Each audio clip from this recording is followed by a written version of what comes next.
انسان کو ساری زندگی اللہ تعالیٰ کی رحمت کی ضرورت ہے، چاہے وہ زندگی کا کوئی بھی مرحلہ ہو، بچپن ہو، جوانی ہو یا بڑھاپا ہو، لیکن جوانی میں رب العالمین کی رحمت کی سب سے زیادہ ضرورت ہوتی ہے۔ ایسا کیوں ہے؟ اعوذ باللہ من الشیطان الرجیم، بسم اللہ الرحمن الرحیم۔ وَإِذِ اعْتَزَلْتُمُوهُمْ وَمَا يَعْبُدُونَ إِلَّا اللَّهَ فَأْوُوا إِلَى الْكَهْفِ يَنشُرْ لَكُمْ رَبُّكُم مِّن رَّحْمَتِهِ وَيُهَيِّئْ لَكُم مِّنْ أَمْرِكُم مِّرْفَقًا۔ یہ سورۃ الکہف ہے۔ رب العالمین نے یہاں پہ جوانوں کا ذکر فرمایا ہے۔ اب جو بھی جوان بندہ ہے اس کے لیے آئیڈیل رول یا ایک مثال جوان بندہ ہی بن سکتا ہے۔ تو جوانی کے اندر جیسے کہ میں نے پہلے کہا ہے کہ رب العالمین کی رحمت کی سب سے زیادہ ضرورت ہوتی ہے۔ ویسے تو بچپن ہو تو تب بھی اللہ کی رحمت کی انسان کو ضرورت ہے، جوانی میں بھی ضرورت ہے، بڑھاپے میں بھی ضرورت ہے۔ زندگی کا ایک ایک لمحہ، ایک ایک گھنٹہ، ایک ایک سیکنڈ، ایک ایک منٹ انسان کو اللہ تعالیٰ کی رحمت کی ضرورت ہے۔ اللہ رب العالمین کی رحمت کے بغیر ہم دنیا کے اندر کوئی کام بھی کر نہیں پاتے، کوئی حرکت نہیں کر سکتے۔ رب العالمین کی رحمت کی ہر وقت ہمیں ضرورت ہے، لیکن جوانی میں رب العالمین کی رحمت کی سب سے زیادہ اس لیے ضرورت ہے کہ جوانی کے اندر جذبات کا لیول کچھ الگ ہوتا ہے۔ جوانی کے اندر جو جوش ہوتا ہے جوانی کا، اس کی کچھ الگ ہی بات ہوتی ہے۔ انسان دنیا کو ایک الگ ہی نظر سے دیکھتا ہے، اس کے اندر جذبات ہوتے ہیں، اس کے اندر دنیا کو فتح کرنے کے دل کے اندر خیالات ہوتے ہیں، بڑے بڑے اہداف اس نے سیٹ کر رکھے ہوتے ہیں۔ اس لیے ان اہداف کو حاصل کرنا اور نتائج کو حاصل کرنا اور اس کے لیے جدوجہد کرنا، اس کے لیے سب سے زیادہ رب العالمین کی رحمت کی ضرورت ہوتی ہے۔ پھر اس جوانی میں انسان کے اندر کے جذبات اس کو گناہ کے اوپر بھی آمادہ کرتے ہیں۔ دنیا بڑی رنگین دکھائی دیتی ہے، اور بچپن میں یا بڑھاپے کے اندر جو انسان جس نظر سے دنیا کو دیکھتا ہے، اس کے مقابلے میں جوانی کے اندر کچھ الگ ہی زاویے سے وہ دنیا کو دیکھ رہا ہوتا ہے، اور دنیا کی زیب و زینت کو حاصل کرنے کی کوشش کرتا رہتا ہے۔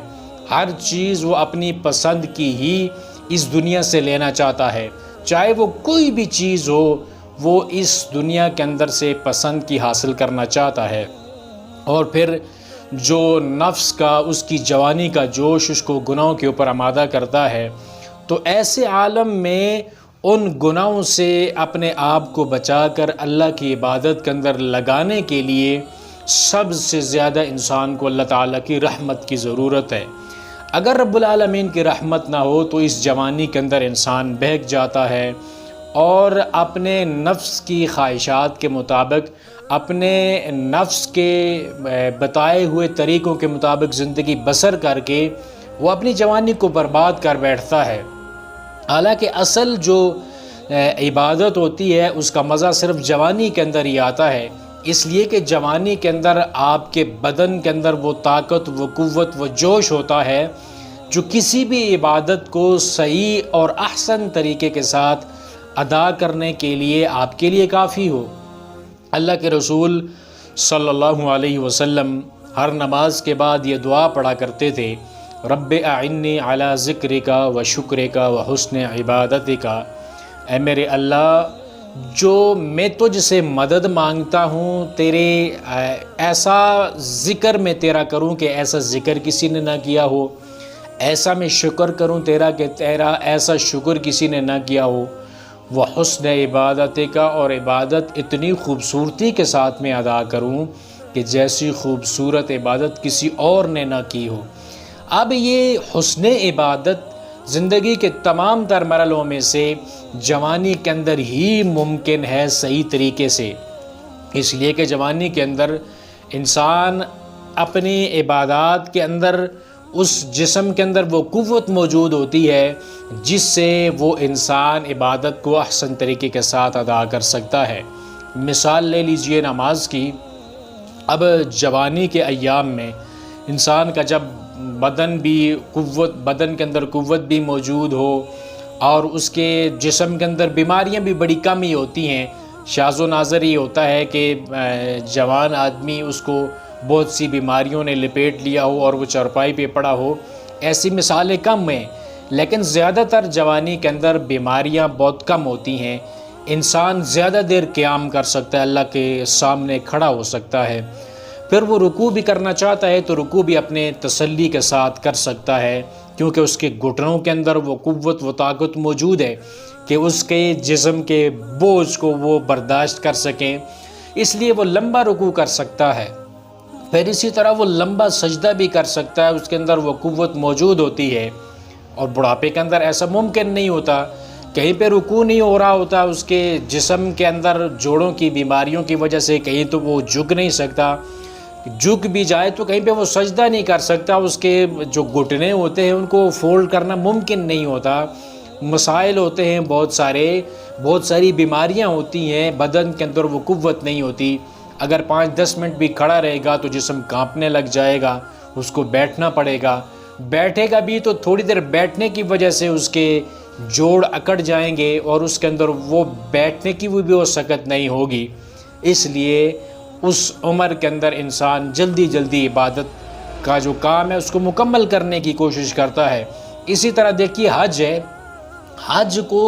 حج جو ہے سب سے زیادہ مزہ کرتا ہے جوانی کے اندر کہ انسان کے جسم کے اندر قوت ہوتی ہے اور وہ اپنی قوت کے ساتھ تمام تر حج کے اعمال کو احسن طریقے کے ساتھ ادا کر سکتا ہے، تمام تر جتنے بھی اعمال ہیں حج کے۔ اسی طرح دیگر جتنی بھی عبادات ہیں وہ جوانی کے اندر سب سے زیادہ اچھے طریقے سے ادا ہو سکتی ہیں۔ اللہ کے رسول صلی اللہ علیہ وسلم نے جوانوں کو روزہ رکھنے کا حکم دیا۔ پہلے تو یہ بتایا کہ من استطاع منکم الباءۃ فلیتزوج، کہ جو بھی بندہ شادی کرنے کی ہمت رکھتا ہے، قدرت رکھتا ہے، اسے چاہیے کہ وہ شادی کرے، لیکن جس کے پاس استطاعت نہیں ہے، قوت نہیں ہے، تو اس انسان کو چاہیے کہ وہ روزے رکھے۔ اب پہلی بات تو یہ ہے کہ شریعت نے آپ کے جو جذبات ہیں اس کا بھی خیال رکھا ہے کہ ان جذبات کو آپ نے دبانا نہیں ہے، اگر دبائیں گے جذبات کو پھر بھی بڑی پرابلم ہے، اس لیے ان جذبات کو جو اندر کی خواہشات ہیں، نفسانی خواہشات، اس کو پورا کرنے کے لیے جائز طریقہ اسلام نے آپ کو بتایا ہے کہ آپ شادی کر لیجئے، حلال طریقے کے ساتھ اس کو، اپنے جذبات کو، اپنی خواہشات کو آپ پورا کیجئے۔ یہ نہیں کہا کہ بالکل آپ نے پورا ہی نہیں کرنی، بلکہ ایک جائز طریقہ آپ کو بتا دیا ہے۔ اگر وہ آپ کی استطاعت کے اندر نہیں ہے تو پھر آپ نے روزہ رکھنا ہے۔ اب روزہ رکھنے کا کیا مقصد ہے؟ کیا اسلام آپ کو بھوکا مارنا چاہتا ہے؟ نہیں، ایسی بات ہرگز نہیں ہے، بلکہ روزہ رکھنے کی وجہ سے وہ اندر کی جو خواہشات ہوتی ہیں، گناہ کرنے کی خواہش، یا انسان اگر جائز طریقے سے بھی اس چیز کو پورا کرنے کی دل کے اندر خواہش پیدا ہوتی ہے تو اس کے پاس اسباب اگر نہیں ہوتے تو پھر وہ غلط راستوں کو ڈھونڈنے کی کوشش کرتا ہے۔ تو روزہ رکھنے کی وجہ سے دل کے اندر نفسانی جو خواہشات ہوتی ہیں ان کا غلبہ تھوڑا کم ہو جاتا ہے اور جوانی کے اس جذبات کے اوپر کنٹرول کیا جا سکتا ہے۔ تو اس سے یہ باتیں معلوم ہوتی ہیں کہ جوانی کے ایام میں جب تک رب العالمین کی رحمت انسان کے ساتھ نہ ہو، رب العالمین کی رحمت کا سایہ اس کے پاس نہ ہو، تو وہ انسان ڈگمگا جاتا ہے، راہ راست سے ہٹ جاتا ہے، پھر گناہوں کی طرف آمادہ ہو جاتا ہے، اپنی جوانی کے بہترین ایام کو وہ انسان ضائع کر دیتا ہے، تباہ و برباد کر دیتا ہے، پھر غلط محفلیں ڈھونڈتا ہے، پھر اسی وجہ سے پھر ہر طرح کی غلط کام، پھر اس کے ساتھ نشہ کرنا، اور پھر اس سے جو خواہشات نہ پوری ہونے کی وجہ سے ان خواہشات کو دبانے کے لیے نت نئے طریقے روزانہ ان کو ڈھونڈنے کے سفر کے اوپر جب انسان نکل پڑتا ہے تو واپسی کا کوئی راستہ ممکن نہیں ہوتا۔ تو اس لیے انسان کو ہر وقت اللہ تعالیٰ کی رحمت کا سوال کرنا چاہیے،